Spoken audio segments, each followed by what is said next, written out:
J'accueille prochainement une remplaçante au sein de mon cabinet. Elle possède sa propre carte CPS. Je vais pouvoir l'intégrer facilement en quelques clics dans Eve. Dans cette vidéo, nous allons voir ensemble les différentes étapes pour créer la suppléante. Pendant son remplacement, elle aura accès à sa feuille de route et aux informations administratives des patients sur sa session Eve. Je pourrai lui prêter mon lecteur de carte vitale. Le titulaire perçoit l'intégralité des honoraires, puis reverse la rétrocession convenue à sa consoeur. Pour savoir comment faire, reportez-vous à la vidéo « Comment calculer la rétrocession » disponible sur notre site internet. Les prérequis. Avant de commencer, munissez-vous de la carte CPS de la remplaçante, de l'adresse email que la remplaçante utilisera pour se connecter à Eve. Étape 1, invitation par le titulaire. Au lancement de Eve, sur la feuille de route, j'appuie sur le bouton Menu, puis sur Mon compte, puis Mon cabinet. Dans le récapitulatif, je vois ma collègue et moi, puis j'appuie sur Inviter et sur Inviter un remplaçant. À la question Lire la CPS, répondez oui.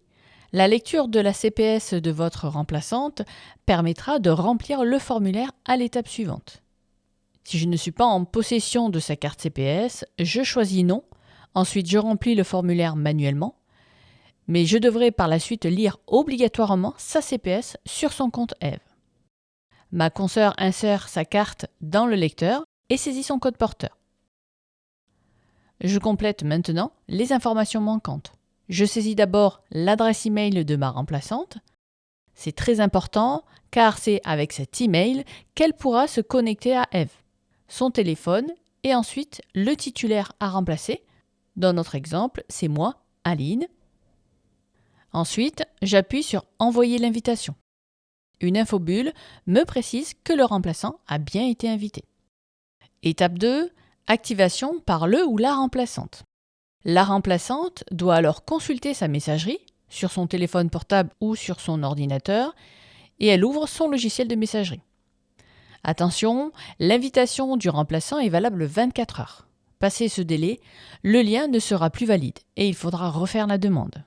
De son côté, elle ouvre l'email envoyé par Eve et clique sur le lien « Rejoindre le cabinet » pour accepter l'invitation. Dans mon exemple, je choisis le navigateur par défaut, puis j'appuie sur « Ouvrir ». Sur la page « Créer un compte », je définis le mot de passe de mon compte Eve personnel. Pensez à bien respecter les critères affichés à l'écran pour qu'ils soient parfaitement sécurisés. Je prends connaissance des CGU, des conditions générales d'utilisation, puis je coche la case d'acceptation et je clique sur Suivant. Je pourrai compléter mes coordonnées administratives, adresse postale et téléphone par la suite, puis j'appuie sur Valider pour créer mon compte. Sachez que vous pouvez aussi la retrouver très facilement en tapant Eve dans le Play Store si vous avez un Android ou dans l'App Store si vous avez un iPhone. Pour savoir comment paramétrer la remplaçante, reportez-vous à la vidéo « Comment configurer le ou la remplaçante dans Eve ».